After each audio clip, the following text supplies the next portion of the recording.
Las pasiones de Toni Negri.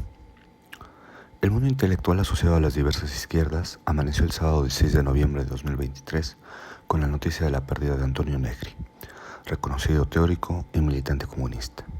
Hace no un tiempo atrás fueron publicadas sus memorias Historia de un comunista, en cuya redacción se nota la pasión alegre de una vida entregada de diversas formas a la causa comunista. Como otros de su generación, Negri fue un comunista sin partido, influido primero por la desestalinización de 1956, el movimiento de 1967 o el 68 italiano, y finalmente por la radicalización del movimiento de masas en la década de 1970. Forjada su militancia en cercanía del teórico del trabajo Raniero Pansieri, pronto Negri y otros, como el también ya fallecido Mario Tronti, construyeron una corriente que aportó una concepción propia. Así nació una de las variantes del operaísmo, mismo que tuvo en el corazón de su despliegue conceptual las nociones de autonomía y autovalorización de la clase, como resistencia a los procesos de subsunción real y formal del trabajo al capital. Con Pansieri y más allá de él, Negri desarrolló la categoría de composición de clase, misma que le sirvió para analizar el vínculo entre práctica política y cambios técnicos en la producción. De ahí surgirá la noción de obrero social, propio de una época que había superado el encierro fabril y se levantaba sobre las capacidades productivas de la sociedad en su conjunto.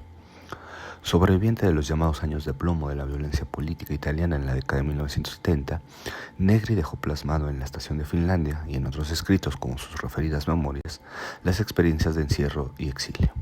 Acusado de ser el cerebro del grupo terrorista Brigadas Rojas en 1979, siendo profesor de ciencia política en Padua, fue encarcelado.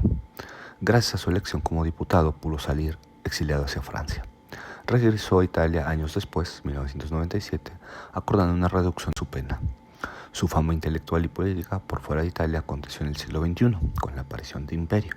Generó un vendaval de lecturas celebratorias y críticas. Sus planteamientos reforzaban la idea de la pérdida de centralidad del Estado, algo que se respiraba en el ambiente teñido por la llamada globalización neoliberal, que en ese momento parecía incontenible. También dejaba ver la posibilidad de un gobierno mundial. Antes de ese momento, la legendaria editorial El Viejo Topo publicó Dominio y Sabotaje en 1979.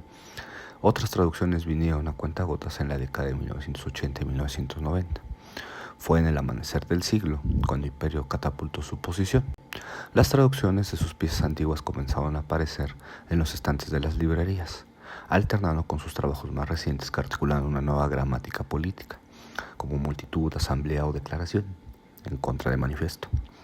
Quienes lo descubrimos en las primeras décadas nos sorprendimos del siglo XXI con la aparición de la forma Estado, donde figuras como el jurista soviético Pasha Kunis aparecían de la mano de los debates y combates del marxismo italiano, espacio de desarrollo de la teoría marxista del Estado.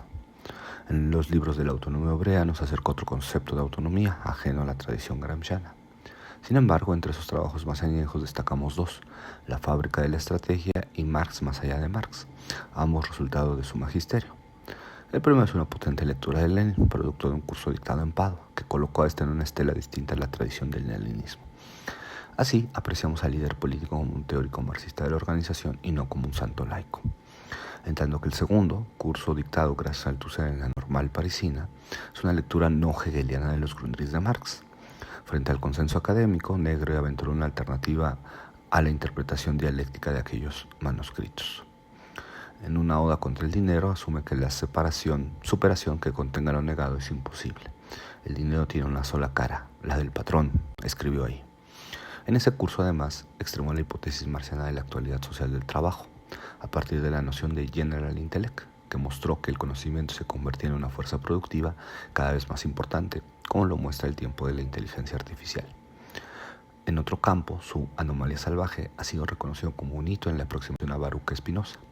Urgido por encontrar sentido a la vida carcelaria en medio del juicio, el italiano encontró el aliento spinoziano en la pasión alegre.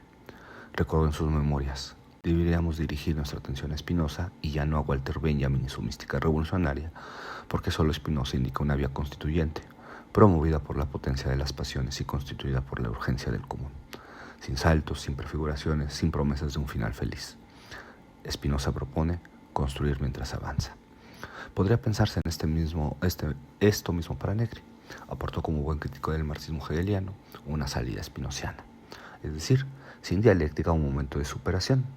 Más bien apeló a la pasión alegre de la vida entregada a la causa del comunismo, no como un Estado, sino como una construcción siempre inacabada de lo común.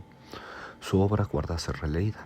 Con seguridad aparecerán nuevos estudios y críticos, mismos que tendrán que diferenciar sus diversos periodos de producción, lograr ubicar las continuidades y sobre todo marcar las rupturas internas.